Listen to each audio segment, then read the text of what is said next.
সমন্বয়ে এই যুগটা করে।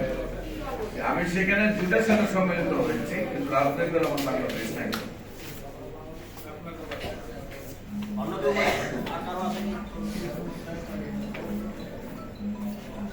আপনারা সুনির্দিষ্ট প্রশ্ন করতে পারেন।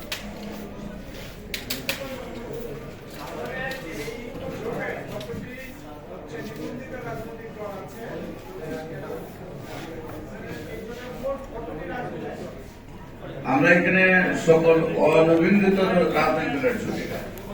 এখানে আমরা যারা আছে সবাই হলো নিবন্ধন ছাড়া যে রাজনৈতিক দলগুলো রয়েছে, যাদেরকে আমরা মনে করি যে সরকার মূল্যায়ন করা দরকার, এবং অন্যান্য যে রাজনৈতিক জোটগুলো রয়েছে সেইখানে চেয়ে শক্তিশালী কোনো অংশে কম নয় যে রাজনৈতিক সংগঠনগুলি।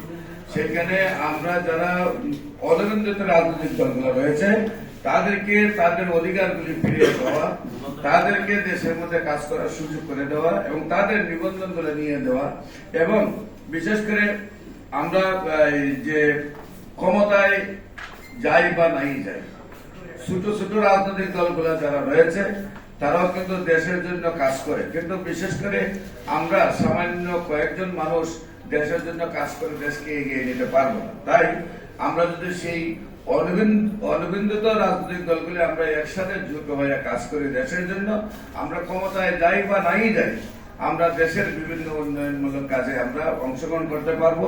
বিশেষ করে এই দেশটা উন্নয়নের জন্য সকল দিকেই সম্ভাবনা রয়েছে, কিন্তু একটি জায়গায় সমস্যা, রাজনৈতিক সমস্যা থেকে আমরা বের হতে পারি না।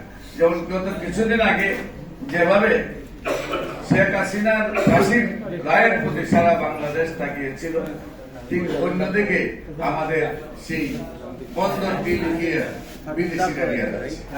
এই যে অবস্থা আমাদের দেশে, আমাদের সেই রাজনৈতিক দল যারা ক্ষমতায় আছেন, যারা নিবন্ধিত আছেন, তাদের মধ্যে যখন যে দলটি ক্ষমতায় যায়, বিশেষ করে এখন যেভাবে ডক্টর ইউনূস ক্ষমতায় যাওয়ার পরে জামাত, বিএনপি এবং এনসিপি সকালবেলা ঘুম থেকে উঠে একটা কুসা দেয়, আবার তাদেরকে ম্যানেজ দেয়। এরপরে আর যে রাজনৈতিক দলগুলো রয়েছে তাদের সাথে যে কিছু করণীয় আছে সেগুলা নিয়ে ওনাদের কোনো মাথা ব্যথা নাই। তাই আমরা চাই সকল রাজনৈতিক দল